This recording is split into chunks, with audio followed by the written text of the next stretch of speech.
ពុកម៉ែបងប្អូនមើលវីដេអូនេះដល់ចប់អាចនឹងចេះធ្វើផាក់លើលក់ដល់ដឹងខ្លួនទេដោយសារតែក្នុងវីដេអូនេះអ៊ំស្រីគាត់បង្ហាញច្បាស់តាំងពីដើមរហូតដល់ចប់បងប្អូនពីរបៀបធ្វើផាក់លើរបស់អ្នកពោធិ៍សាត់ហើយអ៊ំស្រីគាត់គឺជាអ្នកខេត្តពោធិ៍សាត់ហើយអញ្ចឹងគាត់បង្ហាញទាំងអស់តាំងពីរបៀបរបបនៃការសម្អាតរបៀបដាក់គ្រឿងរបៀបរងាស់អីបែបម៉េចរយៈពេលប្រមាណអីគឺមាននៅក្នុងវីដេអូនេះហើយបងប្អូនហើយផាក់លើដែលអ៊ំស្រីកំពុងតែធ្វើហ្នឹងគឺគាត់ធ្វើលក់នៅហាងប៉ាំងមកគាត់ដែលបងប្អូនល្បីថានំបញ្ចុកផាក់លើឆ្ងាញ់នៅខាងកោះនរាហ្នឹងឥឡូវនេះគាត់មានសាខាមួយទៀតហើយមកដល់ជាការដងគឺលក់នៅលើសួនហ្នឹងអញ្ចឹងហើយបងប្អូនជិះមកខាងសួនហ្នឹងទៅឃើញហើយគាត់ដាក់អាតូបស័យរបស់គាត់មួយតូចហើយគាត់អត់មានលក់អីច្រើនស្មុគស្មាញទេបងប្អូនគាត់មានតែនំបញ្ចុកផាក់លើជាមួយនឹងនំប៉័ងផាក់លើរបស់គាត់នំប៉័ងប៉ាតេតែ2 3មុខអីរបស់គាត់ហ្នឹងទេហើយនំបញ្ចុកផាក់លើអូតំណងមែនបងប្អូនអែម៉ាផាក់លើគាត់ធ្វើឆ្ងាញ់ពីអ្នកពោធិ៍សាត់ណារូបមន្តពិសេសអានេះខ្ញុំធានាឲ្យបងប្អូនអាចទៅសាកបានឆ្ងាញ់មែនបងប្អូនហើយគាត់ហាន់ធំមកអត់ថាទេមួយចានតែ6,000 5,000 7,000អីហ្នឹងមាន10000អីចឹងតាមដែលយើងដាក់សាច់ច្រើនតិចអីចឹងទៅហើយយើងអាច topping អាសាច់ក្រៅអីមួយចានអីចឹងណាបើថាស្ទើយើងចង់ញ៉ាំផាក់លើអីបងប្អូនអាចថែមមួយចានដូចខ្ញុំចេះហើយនំប៉័ងផាក់លើនំប៉័ងប៉ាតេអីរបស់គាត់អានេះក៏អែមដែរហើយគាត់ក៏មានលក់ផាក់លើគីឡូដែរបងប្អូនថាអូត្រូវមាត់អីចង់ទិញយកទៅញ៉ាំបាយនៅផ្ទះអីក៏ត្រូវដែរមែនតើទៅខ្ញុំ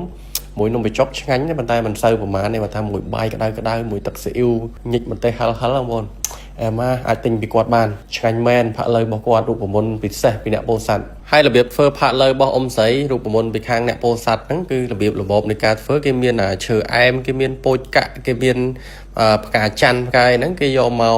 រំលីងជាមួយនឹងខ្លាញ់បងប្អូនរំលីងហើយគេទុកឲ្យវាឈ្ងុយម្ដុំអញ្ចឹងទៅបានគេចាប់ផ្ដើមកូរស្ករត្នោតគេប្រើស្ករត្នោតខ្មែរមកកូរឲ្យឡើងស្អិតជើងក្រងអញ្ចឹងហើយបានគេយកហ្នឹងមកចម្រោះចាក់យកទៅទឹកទេកាក់គេទុកម្ដុំសិនហើយគេបន្ថែមជាមួយស្លឹកក្រូចសើចមានម្ទេសមានរំដេងមានអីចឹងទៅដើម្បីគ្រឿងកាត់ឆ្អាបណាហើយបានគេបន្ថែមជាមួយនឹងគ្រឿងក្រៅរបស់វាដែលបងប្អូនឃើញទឹកមួយចាន់ដែងហ្នឹងគឺគាត់កូរស្ករប៊ីចេងអំបិលអីនៅក្នុងហ្នឹងអស់ហើយគាត់លាយគ្រឿងចូលគ្នាទាំងអស់គាត់កូរចាក់ដាក់ពេលដាក់គ្រឿងទាំងអស់ហ្នឹងចូលគ្នាទាំងអស់ហ្នឹងហើយมันគាត់កូរឲ្យវាលាយចូលគ្នាសពបងប្អូនអាហ្នឹងมันគេចាប់ផ្ដើមដាក់មានត្រចៀកមានកាពះមានចំមុះមានដាតមានអីនិយាយទៅបងប្អូនស្រឡាញ់អីដាក់ហ្នឹងទៅពវៀនអីហ្នឹងយើងចង់ញ៉ាំអីយើងដាក់ហ្នឹងអានេះគឺជារបៀបធ្វើរបស់អ្នកពោធិ៍សាត់បើយើងចង់បានផុយហ្មងអាហ្នឹងយើងរងាស់ឲ្យយូរទៅបើថាយើងមិនសូវចង់បានផុយប្រហែលទេត្រឹម40នាទីអី30នាទីអីក៏បានដែរបងប្អូនហើយមែនតើទៅរបៀបរបបផាក់លើធ្វើលក់គឺគេអត់ធ្វើឲ្យវាឡើងខ្មៅក្រហមហ្មងបែបលក្ខណៈ color យ៉ាងដិតទេតែកាលណាទុកចោលយូរចាប់ផ្ដើមឡើងខ្មៅវែកហ្មងអញ្ចឹងហើយគេវាយគ្រឿងមកល្មមឲ្យវានៅក្រហមព្រឿងនៅពេលដែលយើងទុករៀងត្រជាក់បន្តិចពណ៌វាស្អាតហ្មងនេះហើយដូចបងប្អូនឃើញគាត់ហាន់មកអញ្ចឹងអូតំណងមែនតើបងប្អូន